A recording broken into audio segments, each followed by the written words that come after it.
다시 한번 할렐루야. 할렐루야. 네, 반갑습니다. 한 주간 동안 또 일을 수행하느라 고생들 많으셨고요. 지치고 피곤한 가운데서도 이렇게 주일을 거룩히 지키기 위하여 하나님 전에 예배드리러 나온 여러분들 한 사람 한 사람을 주님의 이름으로 환영하고 축복합니다. 네, 우리는 지금 계속해서 창세기 강의 설교를 나누고 있는데요. 지난 주일날 우리는 창세기 6장 1절부터 10절까지 말씀을 살펴보았습니다. 오늘은 그 뒷부분 6장 하반부에 해당되는 6장 11절부터 22절까지 부분을 함께 살펴보려고 합니다.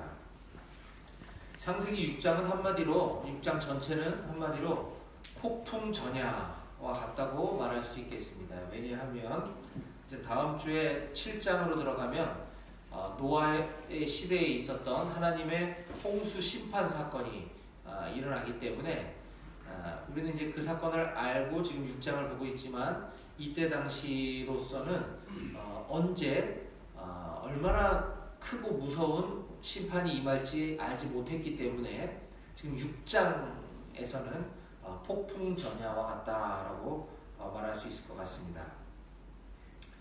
하나님께서 이 지구상을, 이 온 지구를 다 뒤덮는 어마어마한 홍수 심판을 내리시기 직전에 노아라고 하는 한 사람을 선택하셔서 새로운 희망의 길을 예비해주고 계시는 장면이 오늘 6장이라고 볼 수 있겠습니다. 오늘 이 시간에 이러한 홍수 심판을 준비하는 과정들이 어떻게 진행되어져 갔는지 함께 말씀을 살펴보고 오늘 우리 각자에게 주시는 하나님의 음성을 듣는 귀한 시간이 되기를 소망합니다. 네, 오늘은 창세기 강의 설교 9번째 시간인데요. 오늘 말씀을 통해서 한 제목으로 오늘 말씀을 함께 나누도록 하겠습니다. 우리 제목을 같이 함께 소리내서 읽어볼까요? 시작! 하나님의 구원 계획과 한 사람의 순종. 예, 그렇습니다. 자, 지난 시간과 오늘에 걸쳐서 이때 당시에 얼마나 인간이 타락했고 세상이 얼마나 죄악으로 가득했었는지를 계속해서 우리들에게 보여주는 장면들이 있습니다. 자, 먼저 6장 1절과 2절을 제가 한번 읽어볼게요. 하나님이 사람이 땅 위에 번성하기 시작할 때에 그들에게서 딸들이 나니 하나님의 아들들이 사람의 딸들의 아름다움을 보고 자기들이 좋아하는 모든 여자를 아내로 삼는지라. 네, 여기 하나님의 아들들과 사람의 딸들이 대조되고 있는데 이것은 뭐 성비, 아들과 딸이 중요한 게 아니라 하나님의 사람들과 세상의 사람들이라고 이야기를 했습니다. 예, 이것은 단순히 하나님의 사람들이 세상 사람들과 즉 믿음이 없는 사람들과 뭐 결혼했다라는 이 정도의 단순한 이야기가 아니라고 그랬습니다.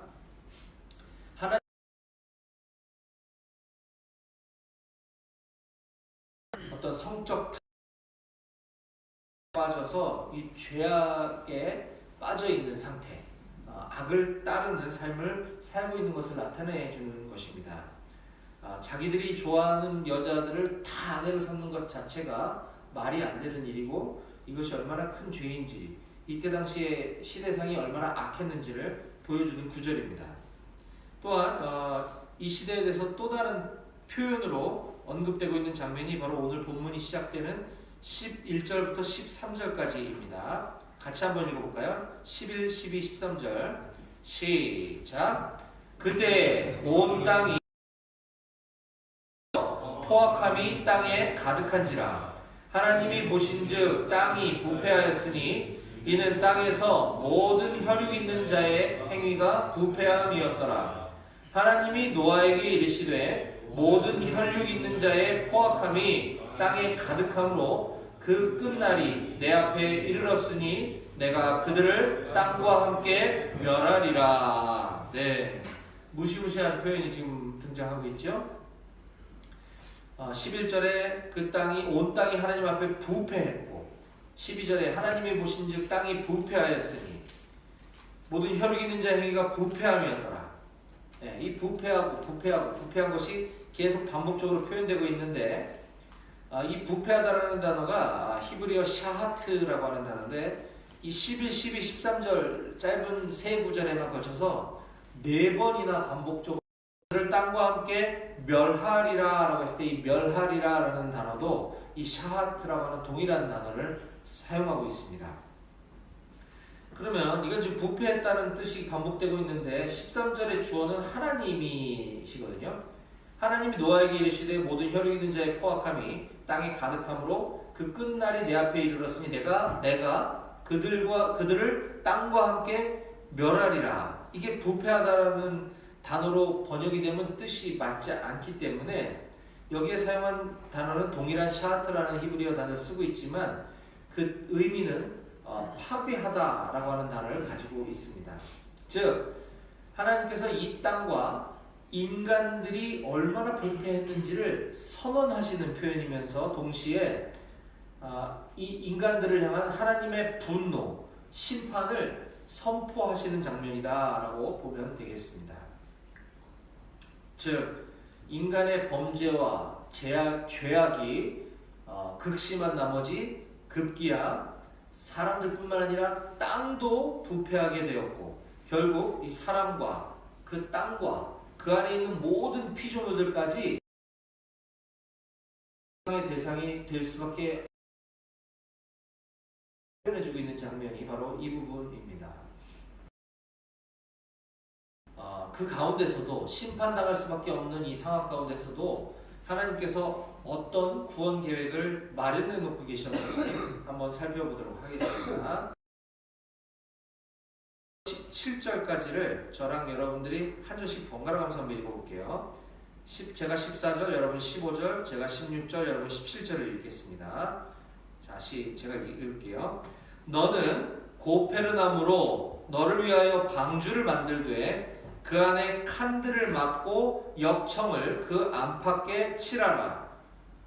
15절 시작. 네가 만들 방주는 이러하니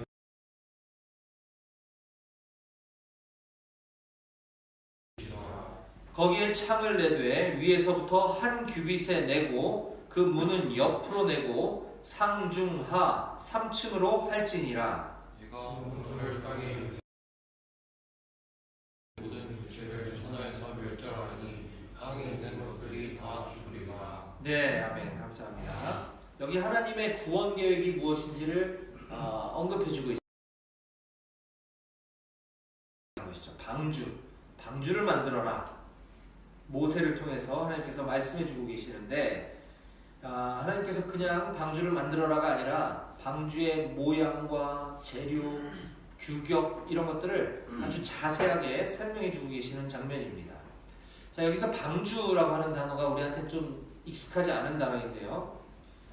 쉽게 말하면 배죠. 배인데 작은 배가 아니라 큰 배를 방주라고 합니다. 그런데 이 방주라는 단어도 우리가 히브리어를 좀 알아야 되는데 이게 테바라고 하는 단어인데 이 성경 전체의 테바라는 단어는 딱 2군데만 사용되어 있습니다. 지금 창세기 6장에 방주를 테바라고 하고 있고요.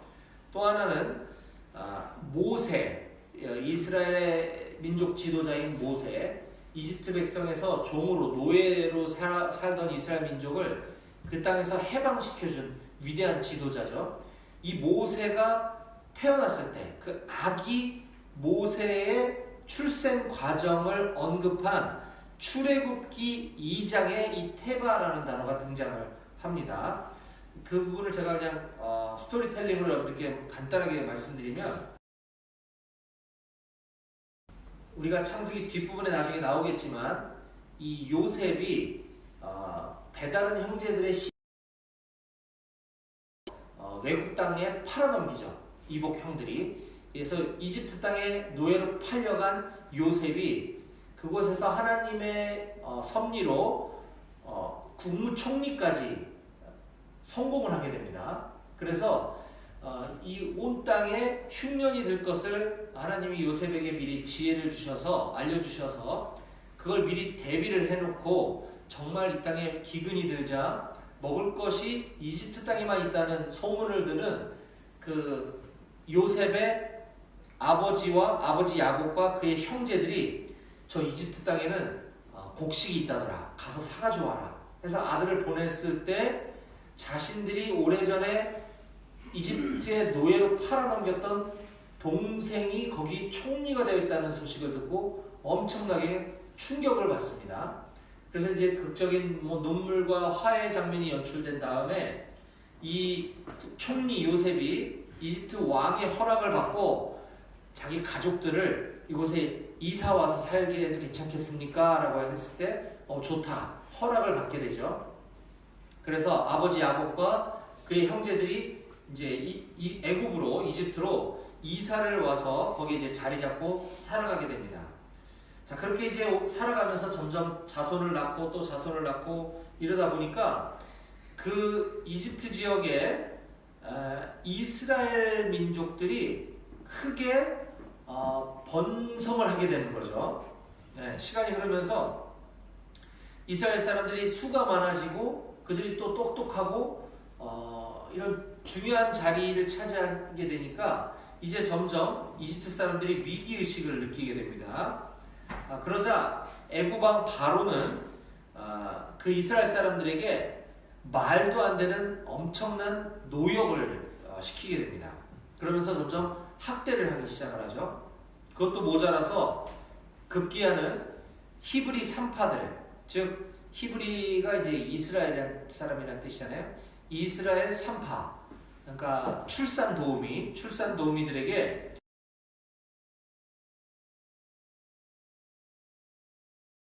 딸을 낳으면 살려두고 사내 아들을 낳으면 다 죽여버려라. 이렇게 이집트 왕 바로가 히브리 산파들에게 무시무시한 지시를 내리게 됩니다. 아므람과 요게벳이라고 하는 그 부부가 있었는데, 이스라엘 사람 부부인데, 아므람과 요게벳이 아들을 낳았어요. 그러니까 얼마나 두려웠었겠습니까? 그래서 들키면 이 아이가 죽게 되니까 몰래 숨겨서 한 3개월가량을 기릅니다. 그러다가 이제 아이가 어리니까 이제 울기도 하고 할 거 아니에요. 그리고 사람들도 집에 들락날락 거릴 수도 있고, 더 이상은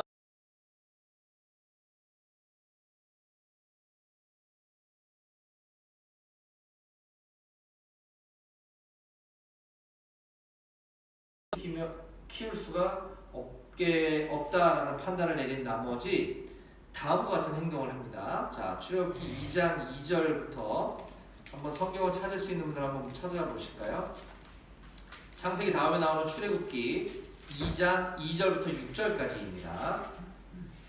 제가 쭉 지금 창세기 하반부부터 출애굽기 2장까지의 스토리를 제가 쭉 요약해드린 거고, 그렇게 아므람과 요게벳 부부가 아들을 낳아서 몰래 숨겨 키운 지 3개월째 되던 어느 날 이제 더 이상은 이렇게 숨겨서 키울 수가 없게 되었다고 판단을 내리고 이렇게 합니다. 출애굽기 2장 2절부터입니다. 제가 읽어드릴게요.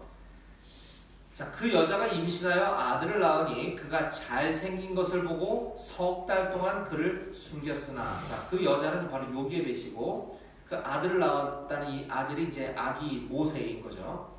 그를 숨겼으나 더 숨길 수 없게 되매 그를 위하여 갈대 상자를 가져다가 역청과 나무진을 칠하고 아기를 거기 담아 나일강가 갈대 사이에 두고 그의 누이가 어떻게 되는지를 알려고 멀리 섰더니 바로의 딸이, 이게 바로가 이집트 왕이죠. 그러니까 공주죠, 공주. 바로의 딸이 목욕하러 나일강으로 내려오고 시녀들은 나일강가를 거닐 때에 그가 갈대 사이에 상자를 보고 시녀를 보내어 가져다가 열고 그 아기를 보니 아기가 우는지라 공주가 그를 불쌍히 여겨 이르되 이는 히브리 사람의 아기로다.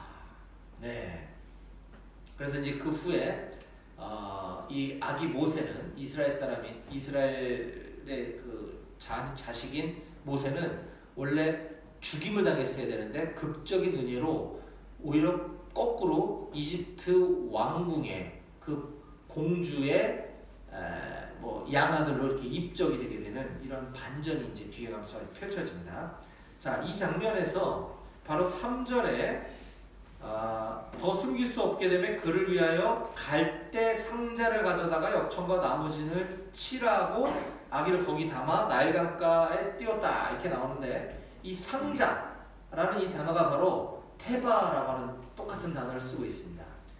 오늘 본문인 창세기 6장에 하나님께서 노아에게 방주를 만들라라고 했을 때 이 방주가 테바라고 했는데, 지금 이 아기 모세를 담은 상자 또 똑같은 테바라고 하는 단어를 사용하고 있는 것입니다. 이 단어는 성경 전체에서 이 두 군데만 이 단어가 등장을 하게 되는데요. 자, 그러면 창세기 6장에 노아가 만든 그 방주와 출애굽기 2장의 아기 모세를 담은 그 상자의 공통점이 무엇인지를 찾아보면 거기에 하나님의 은혜가 있음을 우리가 깨달을 수 있게 됩니다. 자, 아기 모세를 담은 상자는 우리가 방금 보았던 출애굽기 2장에 역청과 나무 진을 칠해서 만들었다 이렇게 표현하는데, 이것은 방수가 되게 했다는 거죠. 방수. 상자 안에 아기를 넣었는데 이 안에 물이 들어가면 큰일 나니까 이 방수를 했다는 거예요. 그리고 그냥 물에 띄워놓은 겁니다. 이게 전부죠. 그 상자가 어떻게 뭐 공주가 오는지 잘 보고 그쪽으로 상자가 흘러갈 수 있도록 원격 조정할 수 있는 장치가 아무것도 없는 거예요. 또 이 100일밖에 안 된 갓난아이가 살기 위해서 본능적으로 뭐 헤엄쳐서 갈 수도 없는 노릇인 거죠. 그냥 그 부모는 믿음으로 강 위에다가 그 상자를 띄워놓은 것입니다. 이 아이가 살아서 누군가의 손에 의해서 건져지겠지 라고 하는 그 믿음만으로 상자를 띄워놓은 것입니다. 하나님께 이 상자의 운명을, 내 아이의 운명을 그냥 믿음으로 맡긴 것이에요. 이게 바로 이 테바에 담겨있는 그 의미입니다. 자, 그럼 오늘 창세기 6장의 방주도 이와 마찬가지라는 거예요. 하나님께서 모세에게 방주를 만드는 이 제작 방법을 알려주신 이 방주의 가장 큰 특징은 방주를 어떻게 만들고 사이즈를 어떻게 하고 다 가르쳐 주셨는데, 그 방주가, 그 대형 거대한 배가 어떻게 항해하기 위한 그 항해 시스템, 시설은 알려주지 않으셨다는 것이 바로 이 아기 모세를 담았던 상자와의 공통점인 것입니다. 즉, 방주를 운행하게 하는 그 주체는 하나님이라는 거죠. 방주를 만들 때 노를 어떻게 달고 노를 젓도록 할 수도 있었을 테고, 또는 돛을 달아서 바람에 의해서 방향을 이렇게 조종하게 만들 수도 있었건만, 하나님은 방주를 그렇게 만들려고 하지 않으셨다고 하는 것입니다. 다른 건 다 가르쳐 주시고 이 항해 시설에 대해서는 어떠한 언급도 해주시지 않으셨다고 하는 것이 이 방주의 특징인 거죠. 이 아기 모세를 담은 이 갈대 상자가 하나님의 손에 의해서 직접 놀라운 이집트 왕의 딸 공주가 목욕하던 그 앞에 상자를 딱 도착시키셨던 그 하나님께서 마찬가지로 이 노아의 방주도 직접 운행하시겠다라고 하는 것입니다. 하나님의 때에 하나님께서 계획하신 장소에 정확하게 도착할 수 있도록 만드시겠다라고 하는 하나님의 의지와 또 모세의 믿음을 필요로 하는 것이 바로 이 테바 방주라고 하는 것입니다. 또한 이 노아의 방주가 왜 하나님의 은혜라고 표현할 수 있는 것이냐 하면, 이 방주의 지붕에 하나님께서 이 문을 어떻게 만들고 창문을 어떻게 만들라고 말씀해 주셨는데, 이 창문은 지붕을 향해서, 그것도 조그만하게 딱 하나밖에 만들지 않도록 하셨다라는 것에 또한 하나님의 놀라운 은혜가 담겨져 있습니다. 자, 오늘 창세기 6장 16절을 같이 함께 읽어볼까요? 6장 16절입니다. 창세기 6장 16절 다 같이 시작. 거기에 창을 내되 위에서부터 한 규빗에 내고 그 문은 옆으로 내고 상중하 3층으로 할지니라. 아멘. 네. 거기가 이제 지붕이에요. 지붕 쪽에 한 규빗 정도의 사이즈로 창을 하나만 만들고 문은 출입할 수 있는 문은 3층으로 된 이 배가 3층으로 지어진 거죠. 각 층에 하나씩 만들라고 이렇게 말씀하신 건데 나중에 보겠지만 밖에서만 닫을 수 있고 안에서는 문을 열거나 닫을 수 없도록 되어 있어요. 그러니까 이것도 하나님께서 그 문을 직접 닫으시고 하나님께서 직접 여시겠다고 하는 의지인데 그거는 지금 6장에서 설명되고 있지 않으니까 나중에 보도록 하고 여기 창문에 우리는 오늘 좀 집중해 보고 싶은 겁니다. 자, 창을 내되 위에서부터 한 규빗에 내고 이게 뭐냐면 규빗이 길이의 단위예요. 우리는 길이를 센티미터, 미터로 오늘날 표현을 하고 있죠. 이때 당시 만들어져 있지 않을 당시라 규빗이 뭐냐면 이 성인 남자의 팔꿈치부터 손가락 끝까지 요 길이를 1규빗이라고 합니다. 그래서 책을 뒤져보면 약 45.6cm 정도라고 얘기를 해서 제가 궁금해서 직접 어제 자로 재봤어요. 이렇게 책상에다 대고 줄자를 여기다 잡고 재봤더니 딱 그 정도 나오더라고요. 45, 46cm 그 사이 정도.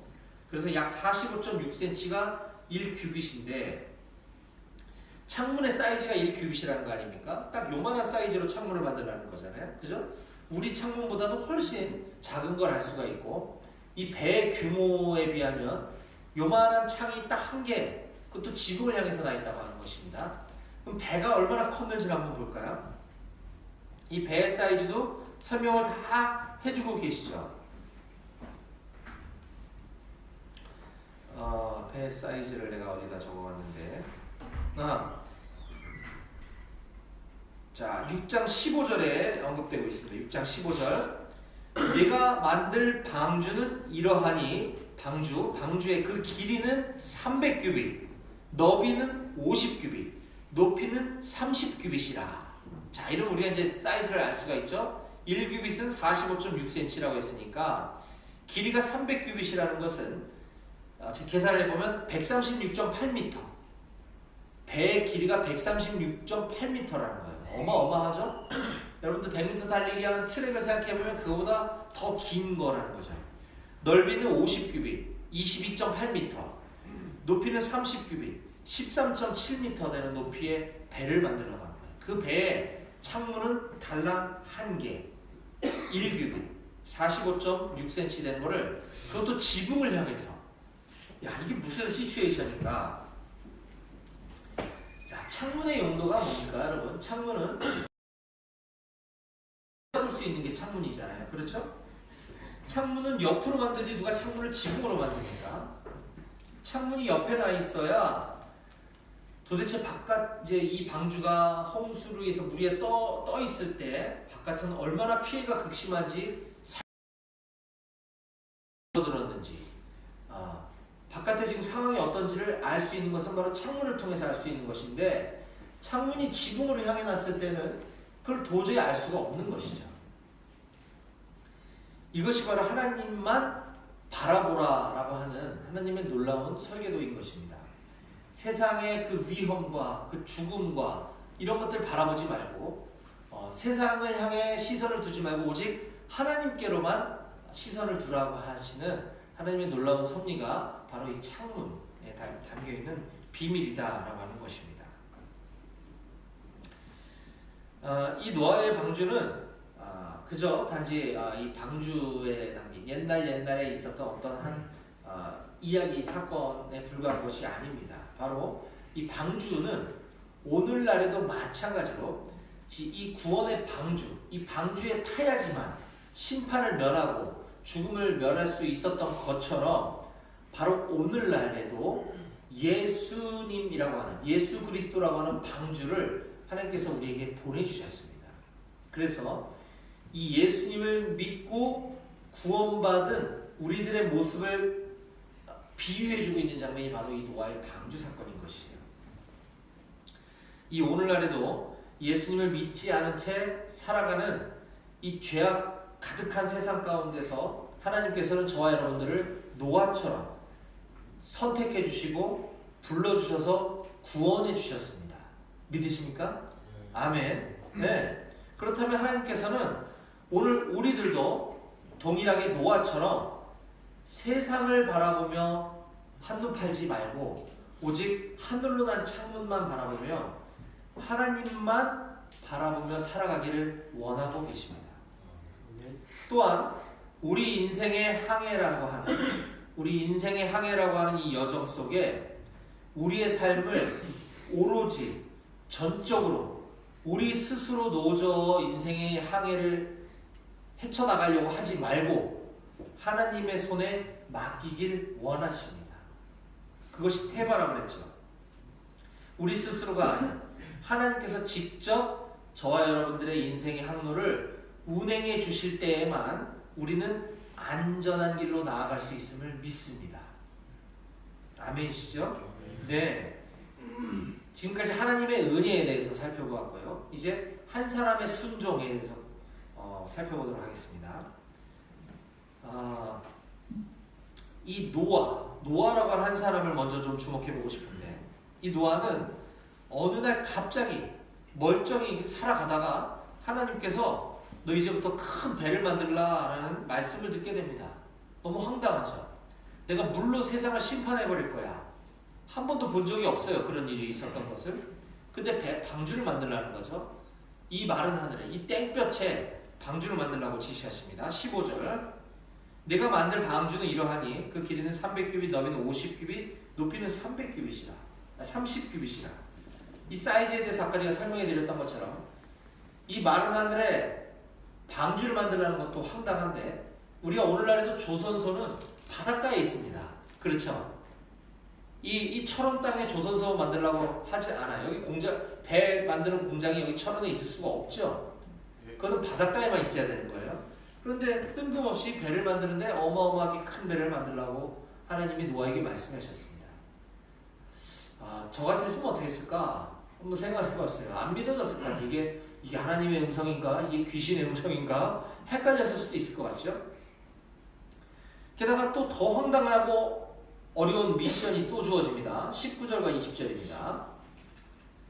혈육 있는 모든 생물을 너는 각기 암수 한 쌍씩 방주로 이끌어들여 너와 함께 생명을 보존하게 하되, 새가 그 종류대로, 가축이 그 종류대로, 땅에 기는 모든 것이 그 종류대로 각기 둘씩 네게로 나아오리니 그 생명을 보존하게 하라.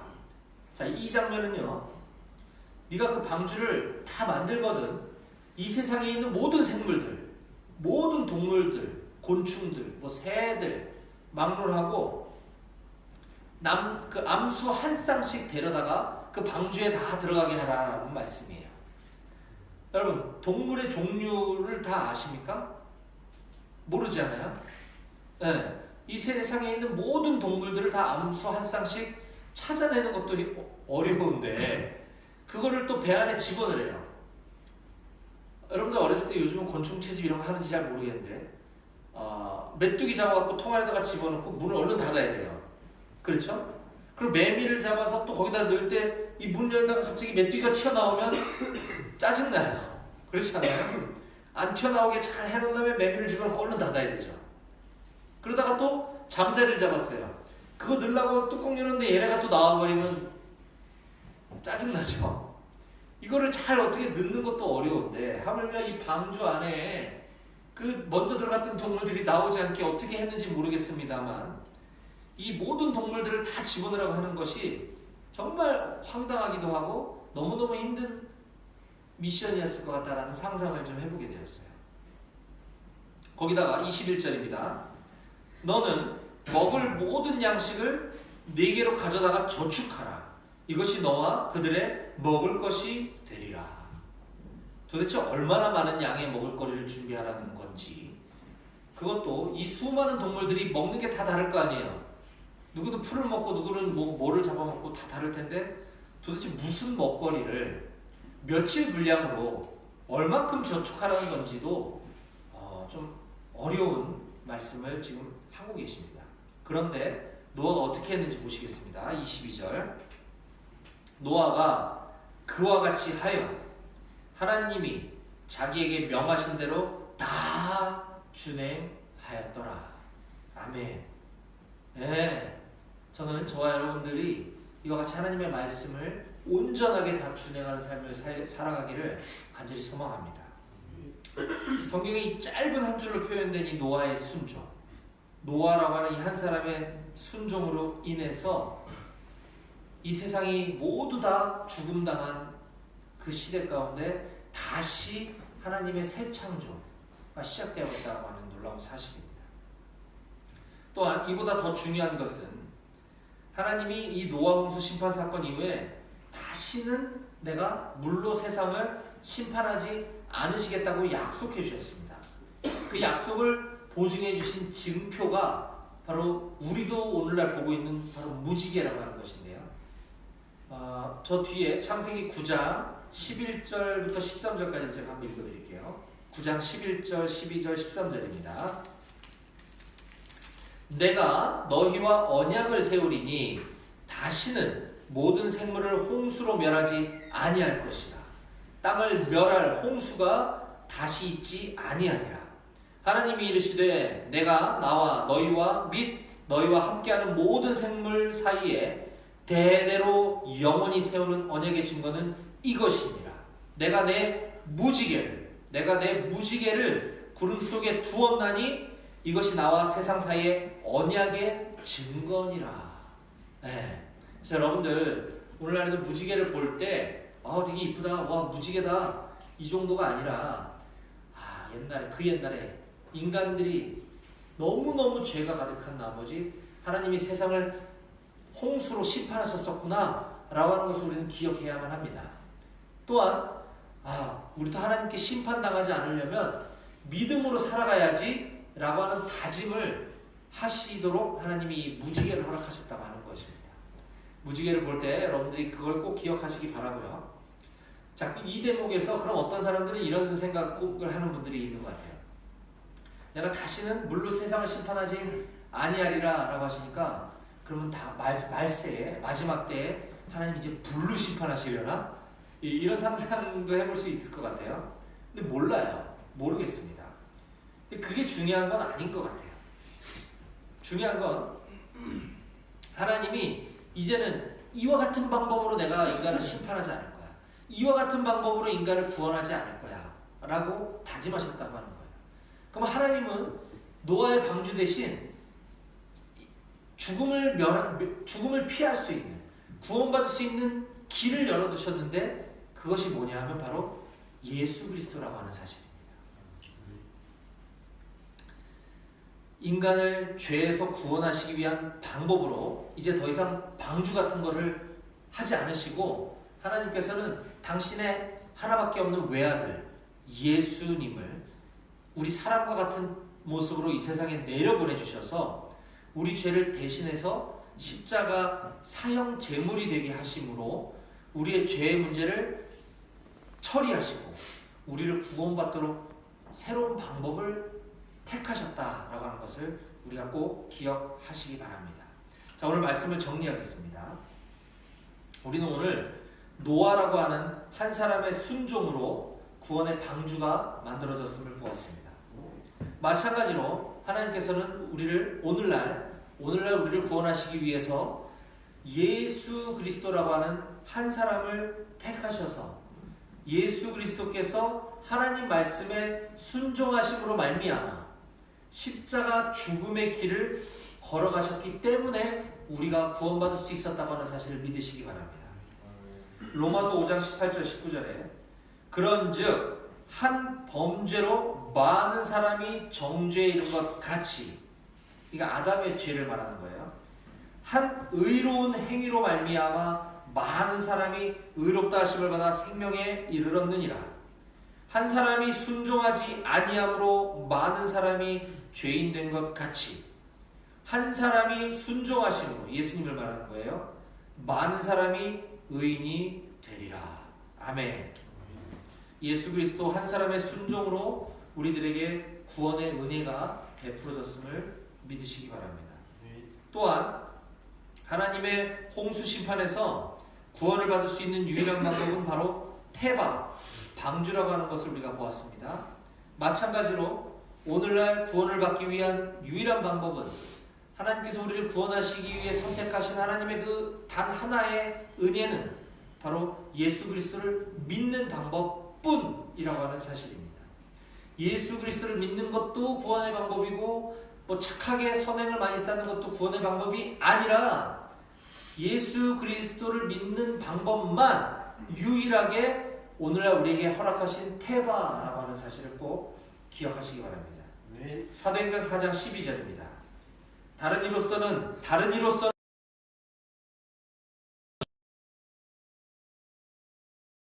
구원을 받을 만한 다른 이름을 우리에게 주신 일이 없음이라 하였더라. 아멘. 오직 예수 그리스도 한 분만이 구원을 얻는 길이라고 하는 사실입니다. 사랑하는 여러분, 저는 우리 사랑하는 모든 대구교회 청년들이 하나님의 구원 방주 되신 하나님의 태바이신 예수 그리스도께서 우리의 모든 인생 여정을 맡겨드리는, 예수 그리스도께 우리의 모든 인생의 여정을 맡겨드리는 삶을 살아가시기를 주님의 이름으로 간절히 축원합니다. 아멘. 기도하시겠습니다.